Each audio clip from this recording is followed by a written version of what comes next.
Hello everyone, let's make a video. And I want to talk about a video that I uploaded to Reddit tonight. How's my hair?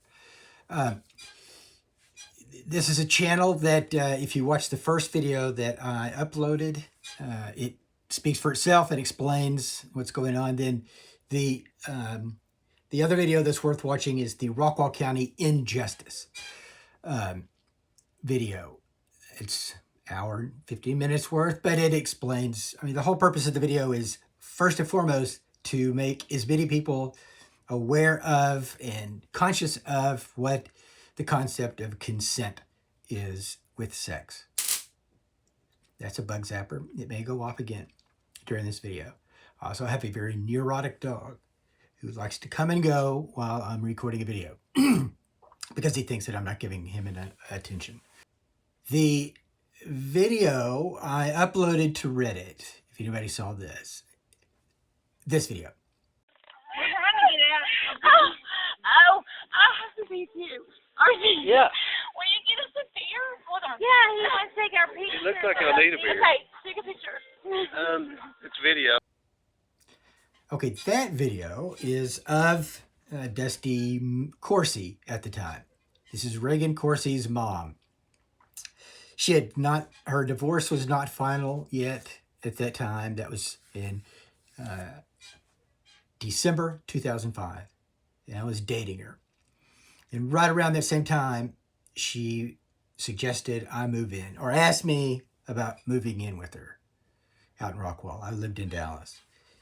The exact words she said were, "Why don't you move in with me?"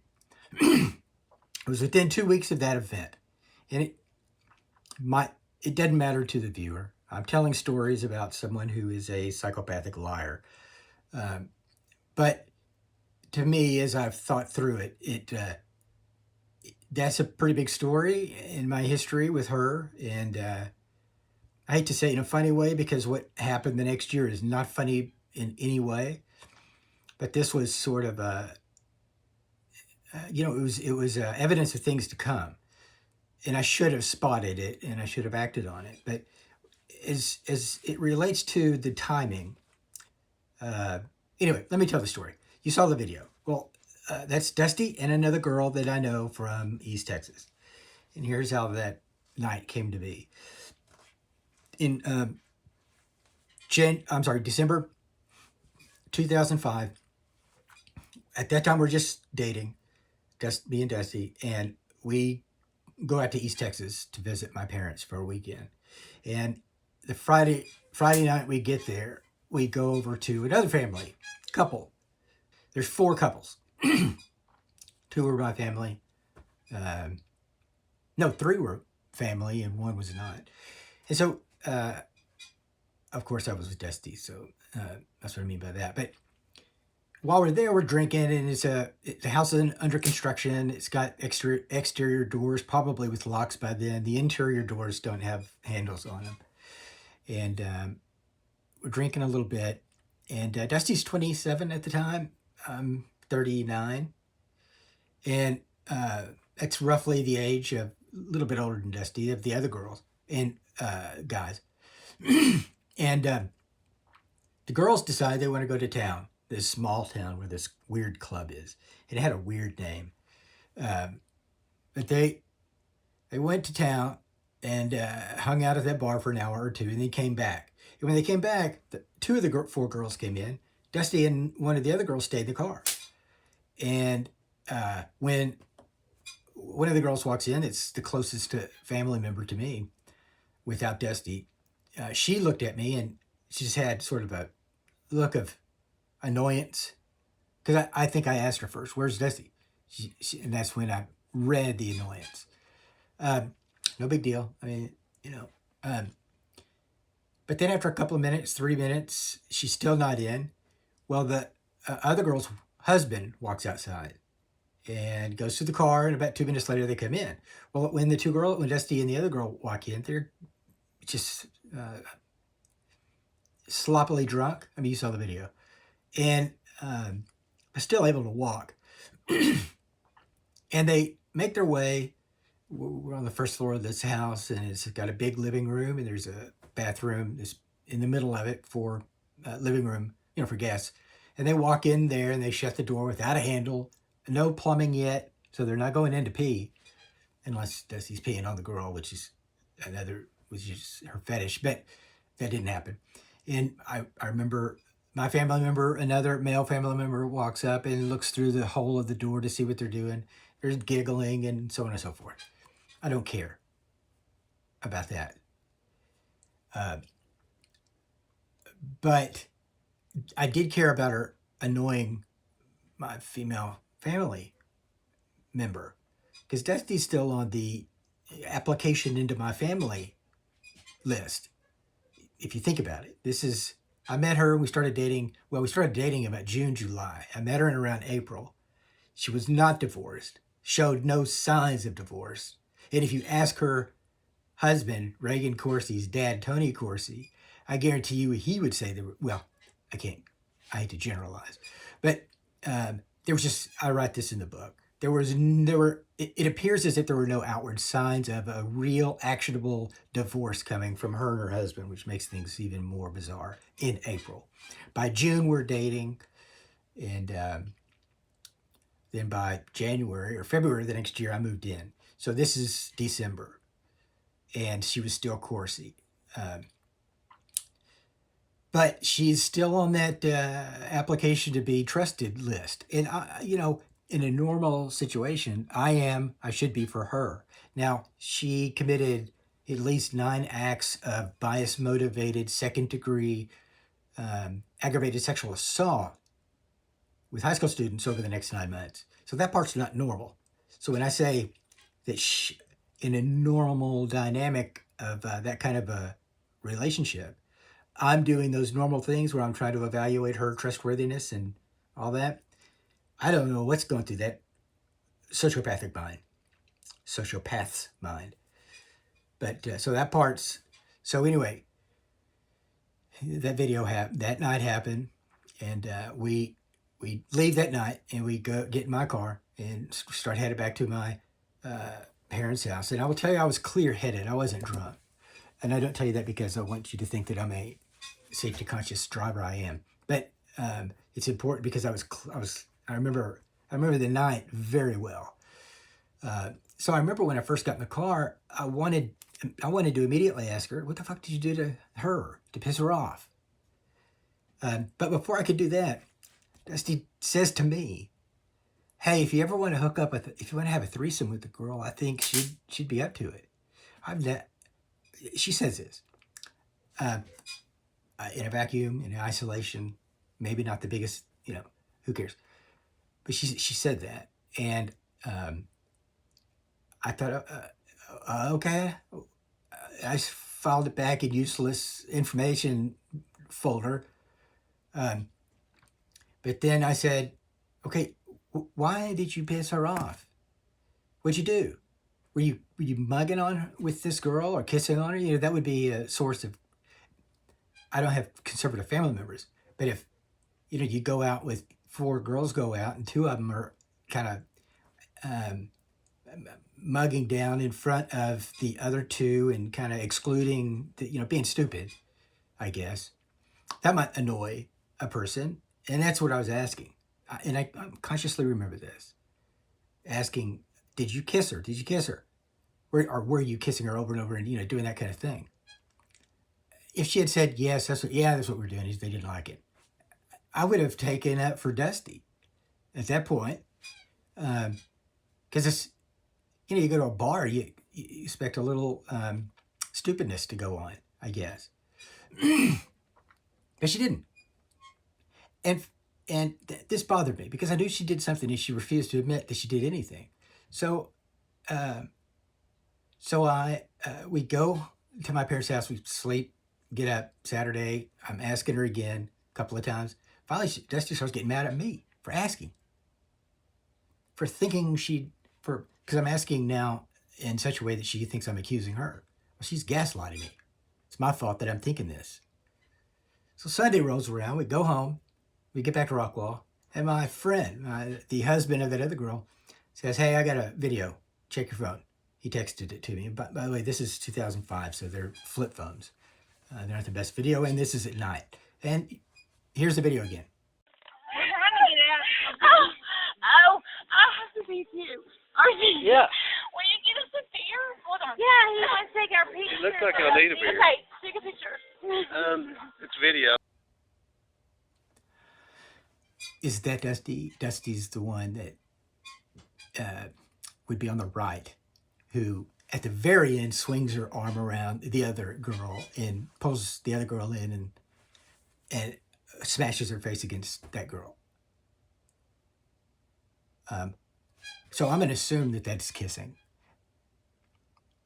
I don't care, and I wouldn't have cared then. But that's kissing. So I thought, bingo, I've got the evidence. Well, let me ask Dusty again. And I ask her, and she gets pissed off again. She says, no, I didn't kiss her. That's not me mugging with her. I didn't kiss her. And I thought, what the fuck? What reality? I had no idea what was going on. This is inside out world. Now, I am a weak man, and I've been tricked by her. But she is a professional sociopath, dangerous one. I somehow got over that and moved in with her a month and a half later. But that happened. The shocking thing about it was at the time getting evidence, and if I said I could make an argument that that's not incontrovertible evidence, I don't think that's genuine. I don't think I'm being completely honest. It's her flirting and mugging with a girl in an annoying way. You can hear him. And it's not that she's doing that, it's that she just blatantly lied about it. And then when confronted with the evidence, she lied. Unless I'm just missing something. So I know I've been harsh in stories and other videos. That alone does not meet the kind of harshness that I am doling out. I admit that. It's the bias-motivated hate sex crimes that she committed over the next year against me. And I'll tell you that I mentioned the 302 and some things to look for because she's tagging FBI people. Well, there's another statement by her in that 302 that I assume she knows, where she says she doesn't find me attractive. She never found me attractive. She was never attracted to me. She implying that she doesn't like sex with me. That I was a useful victim. Within days, or within weeks of me moving into her house, I'm paying her house payment. I've still got the checks. So she asked me to move in, but not talks me into it. She's got Uncle Ben's plastic rice bags under her skin. So I'm just distracted, I guess. I didn't deserve all the shit she did. I'm not saying that. But for whatever reason, I just ignored the fucking obvious and moved in with her. And then she pulled that shit off. Well, in the 302, she, as I said in the video last night, she says she didn't like what she talks me into doing on October 28th. The DOJ's got the evidence of. She says that in the 302, as I explained last night. Well, she also, two other things that I didn't say last night. She also clearly says she does not find me attractive. I agree. In another video before last night, remember when I said, look at me, I am not a porn star? Dusty agrees. So do I. Look at me. So why is she talking me on October 28th, talking me into doing that shit on the bed, head to toe? And she's using the weapon that she admits to also in the FBI, in the 302, which is the second thing, that black thing that she just had to get in. That's an insult. That's a insult by proxy through the FBI. It's another dig. That's a blaming the victim. The black that. And I'm unattractive. I agree. She's right. And then the video that you've got that apparently nobody asked her about. Or nobody looked at. Why is she bringing in a high school kid to stand behind her? And she's directing, pan that back over here. While she's holding the other camcorder. If she's holding the camcorder and I tell Dusty to pan it back over here, that camcorder. And she says, I know, pan that back over here. Come on, fellas. What the fuck is going on? So, that kissing, that's just one kind of anecdotal what the fuck moment that you look back on and think, oh, yeah, it's her. Or that's what's going on.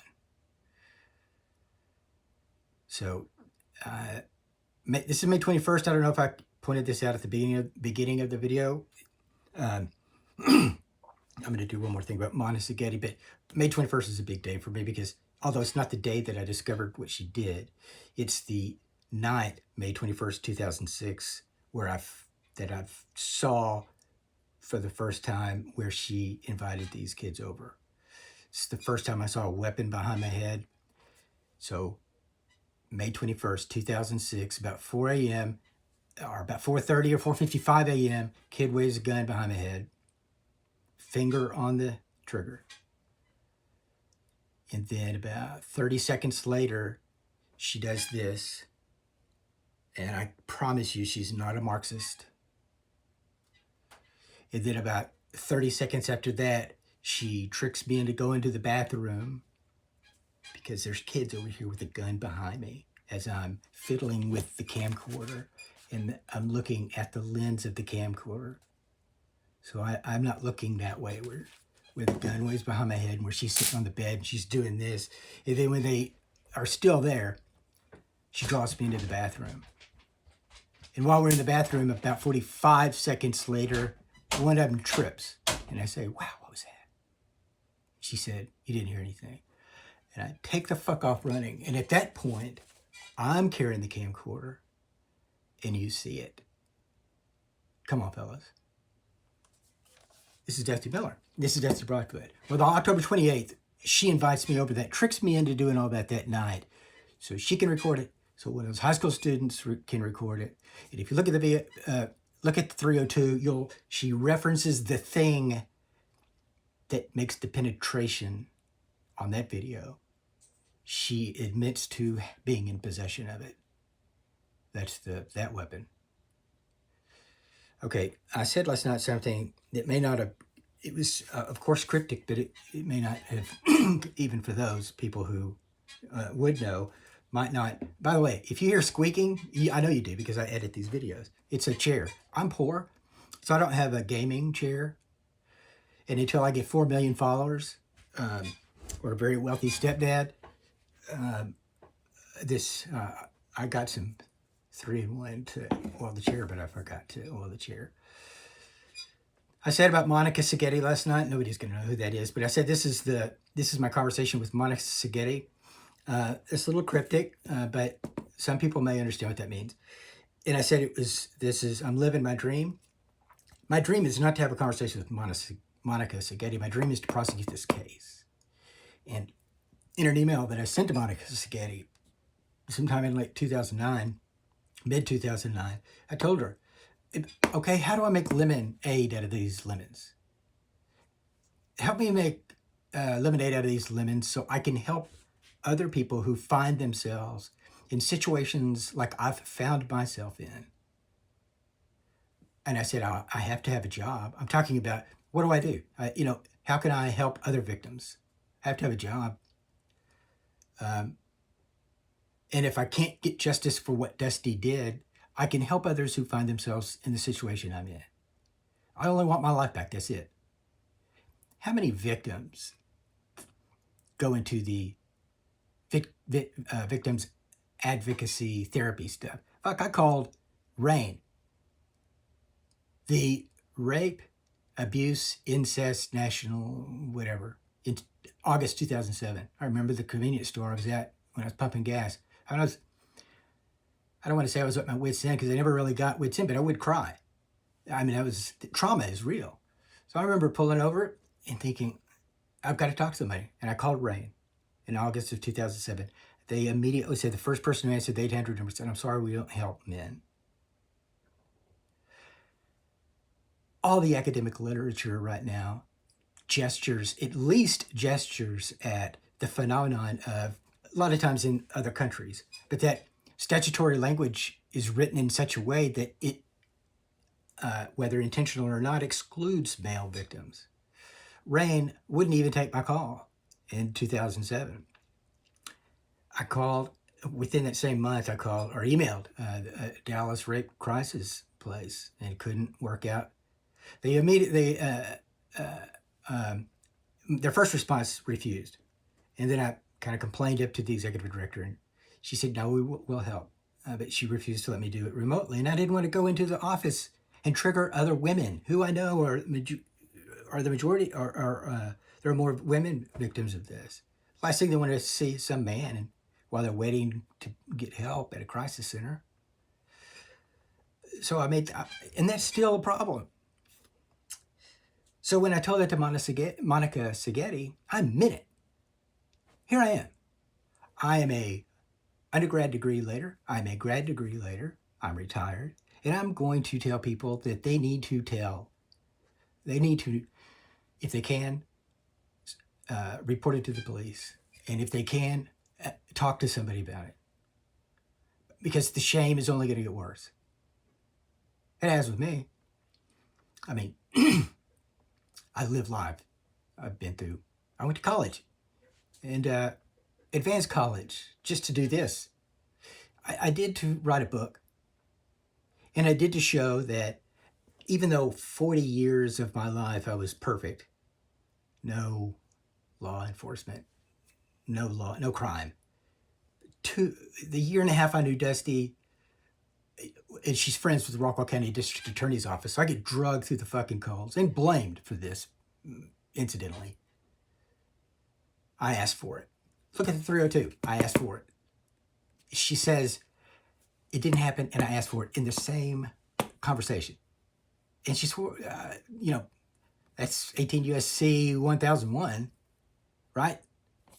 So there's that. And then after that ordeal with Dusty, clean living again. But had it not been for Dusty, there would be no blip. So me going back to college was to offset that blip. The way I worded it in the book was to regain credibility, to be taken seriously. And that's mostly true, but there's no real good, precise way to describe it other than to overcome being raped and blamed for it by Dusty around those 2 or 3 years. So here I am. And I told Monica Seghetti I was going to do that. So I'm just living out the dream. And hopefully I prevent one person, at least, from being raped because they think about affirmative consent and fully informed. Just those two things. Just consent. The sex scene in Apple Pie at the end of the movie with Jason Biggs, where the webcam is, that's non-consensual. That's rape. It doesn't happen in a dark alley with pipes. It does. It happens. And I'll tell you what, this is not new. I've got case law from the 16th century in England where this happened. Well, something close. I accidentally ran across this case. I'm not going to talk about it tonight, but it was bizarre when I did. I thought, holy shit. When it happened to me and I discovered it in 2007, I said, how do I describe what happened? Who's going to take me seriously in this? Well, it happened in the 16th century, early 16th century in England. There was a trial about it. And so man wakes up, finds a guy hiding in the closet waiting to do his wife. He chases him around the house. The guy finds a hiding place or somehow gets away from the husband. The husband runs up to him and kills him. Well, the guy was charged with murder, and they went to court over the murder. And he was found guilty of the murder. I asked this question in 2007 and 8. What if I had What if when the gun was there, I caught him when I chased him? Just say I had a gun. This is Dusty's house. I'm living there. Well, it was kind of after those hypotheticals in my brain from those 2 years that I read that story, just in I call it a beach read book. It wasn't an assignment. It was a book I read before I went back to college. I read weird things. So, come on, fellas. Quit blaming the fucking victim. And victims, if you can, come forward. And if any of the high school victims that Dusty had over, if you want to tell me who she victimized, I'll give you $250,000. There's video of it. I just don't know him. I know one of them's face. Not from chasing them that night, but from December of 2005 when he knocked on the door and he wanted to do strip poker with Dusty that night. That's in the book. I think I've talked about it in another video. The picture I have on my Substack of Dusty with the yellow or mustard colored shirt, I have a video of that.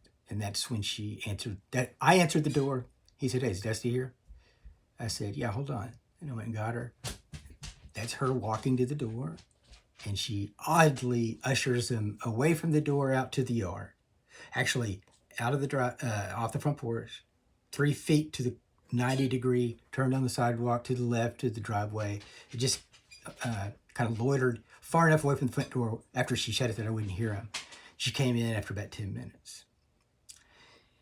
She told me it was a high school kid from the neighborhood then, but it wasn't until a few months later that she told me that was a high school kid that she and Tony used to do strip poker with, among others.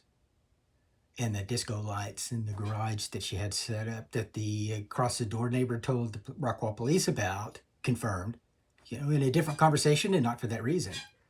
I saw the disco lights. I took them down. I saw the speakers on the wall. I took them down. I saw the poker table. I didn't know that the strip poker was going on when I'm moving all that, taking those things down and moving it around. These are all the things that came together. And Dusty told me about the strip poker and the orgies. So anyway, I'm 27 minutes. Hey, this is half of an hour. It's May 21st, so I'm not going to ramble much longer. But if Dusty's still screaming and crying for the FBI, and they're still in the chat, the 302, the black thing, I'm unattractive, she didn't want to have sex with me, and you've got the videos that I've given you the file names for. Just search for that in the trove of, in that trove. Or hit me up. All right. Talk to you later.